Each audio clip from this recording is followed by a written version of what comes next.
কাছে আসবো। অনির্বাণ চৌধুরী, 1935-এ যে ভারত শাসন আইনের 93 নম্বর অংশ, সেখানে আমরা এই অনুরূপ চেহারাটা দেখতে পাই। এটা বহু চর্চিত একটা বিষয়। এটা সংবিধানে যখন গৃহীত হয়েছিল, তার লক্ষ্য ছিল যে বাহ্যিক, অভ্যন্তরীণ এবং অর্থনৈতিক যে গোলযোগ, সেটা যেন নিষ্পেষিত না হয়, অস্তাচলগামী না হয়, সেই জন্য একটা আপৎকালীন ব্যবস্থা। তারপর সময় এগিয়েছে। আমি সংবিধান বিশেষজ্ঞ পাইলির একটা কথা কোট করব।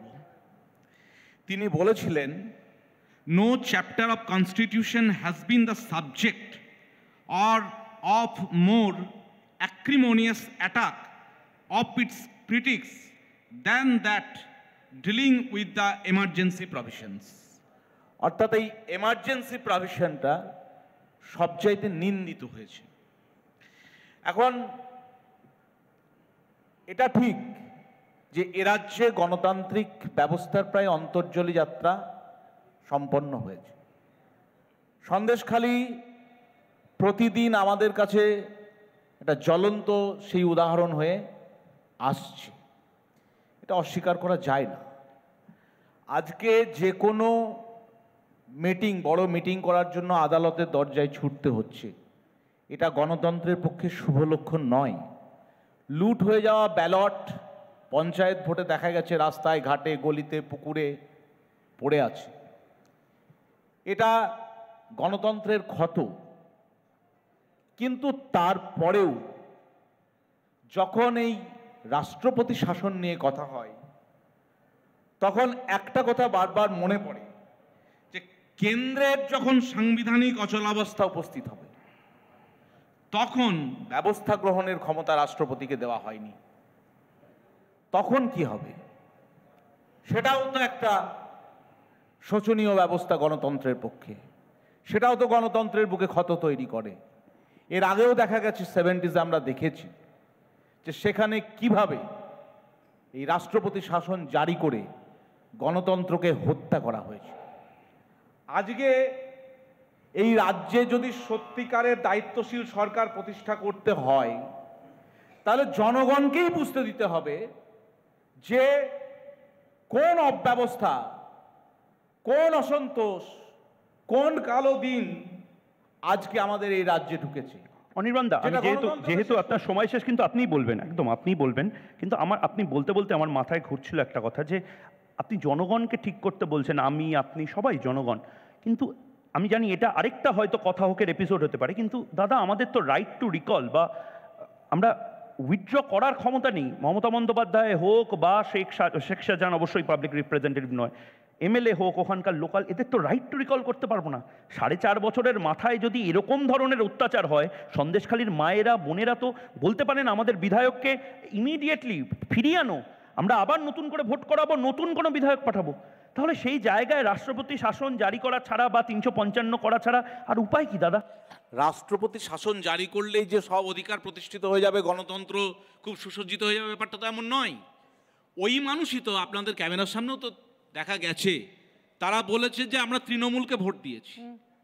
ওই মানুষই তো ভোট দিয়েছে এবং সেটা 5 বছরের জন্য ভোট দিয়েছে। আপনি যদি ধরেন যে 2011, 12 বা 13 সাল থেকে অত্যাচারিত হয়েছে, তাহলে 2016 সালে নির্বাচন হয়েছে, 21 সালে নির্বাচন হয়েছে।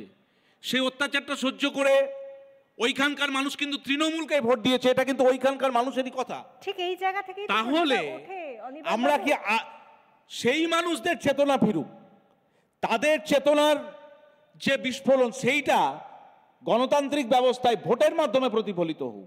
আপনার কথার সঙ্গে একটা কথা প্রশ্ন উঠে আসছে, সেটা হচ্ছে আপনি বলছেন গণতন্ত্র যেখানে একেবারে লুণ্ঠিত হয়, সেই জায়গায় 355, 356 ধারার কথা ভাবা হতে পারে, ইমপ্লিমেন্টেশনের কথা বলছেন না, খুব ভালো কথা।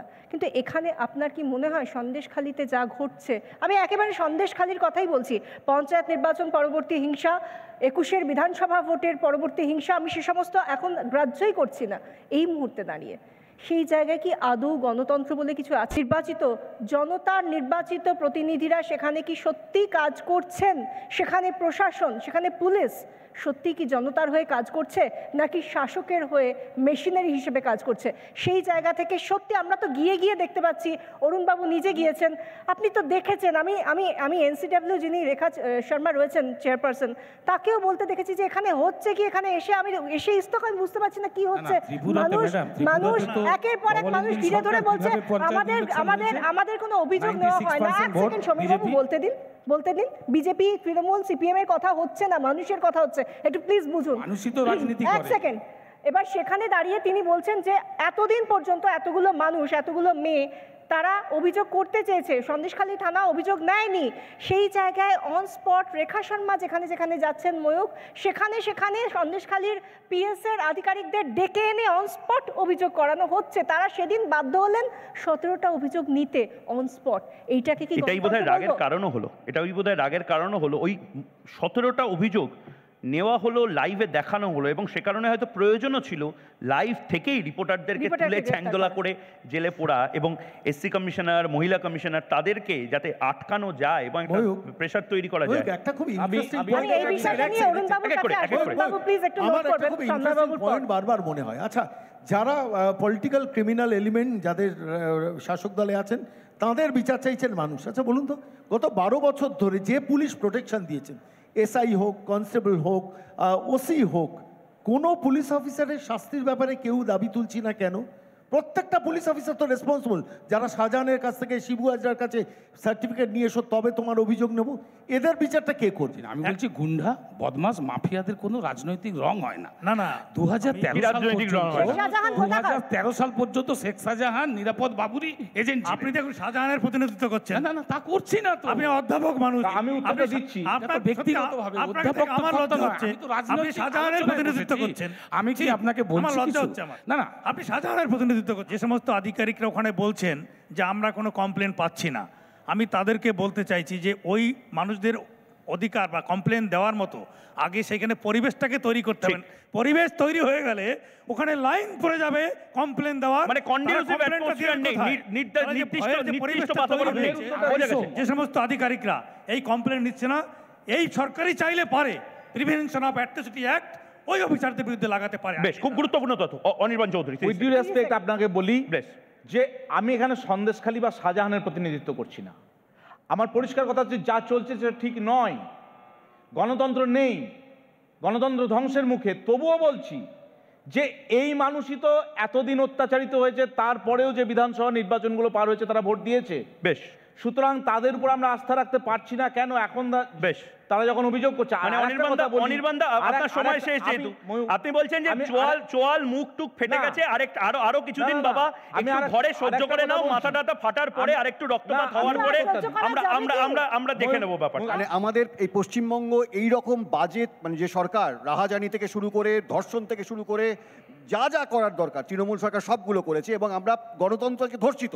কিন্তু আমার প্রশ্নটা হচ্ছে, যে প্রশ্নটা আমি করে গেছিলাম, যে অভিষেক ব্যানার্জির বিরুদ্ধে এতগুলো কমপ্লেন, অভিষেক ব্যানার্জির ওয়াইফকে সোনা দিয়ে পাকড়াও করেছিল সেন্ট্রাল এজেন্সি, কোথায় গেল সেই জিনিসটা? আজকে আমরা এতগুলো কথার মধ্যে যে বিষয়টা সামনে এলো এবং যে বিষয়টাকে সামনে রেখে আজকে আমাদের শেষ করতে হবে, যদি একটু সদিচ্ছা থাকে প্রশাসনের, তাহলে বোধহয় 4-5 বছর ধরে এই মানুষগুলোকে, যারা আজকে সন্দেশখালী হোক, ঝুপখালী হোক, বীর মজুর হোক, সেখানে তাদের জীবন কার্যত জ্বলছে, এই আগুনটাই বোধহয় লাগতো না যদি একটু সদিচ্ছা থাকতো।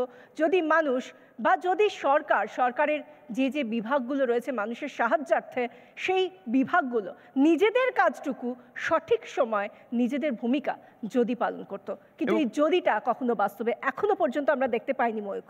এবং তার পাশাপাশি আমরা বারবার যে কথাটা বলি, পুলিশ যদি কাজ করে, আমরা কেন ইডি, সিবিআই, এফবিআই, ওইআই এদেরকে আনবো?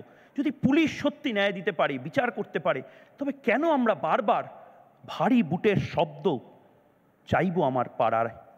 হয়তো চাই না, কিন্তু আমরা কোথাও গিয়ে বাঙালিরা হয়তো মনে করছি যে যে পুলিশ সাংবাদিক তুলতে পারে, যে পুলিশ বিরোধীদেরকে আটকাতে পারে, যে পুলিশ শাহজাহানকে ধরতে পারে না, সেই পুলিশের থেকে অনেক ভালো ভারী বুটের শব্দ আমার পাড়ায়। আপাতত এখানেই শেষ করছি। কথা হোক অন্য সব খবর দেখার জন্য চোখ থাক রিপাবলিক বাংলায়। কথা হবে চোখে চোখ রেখে।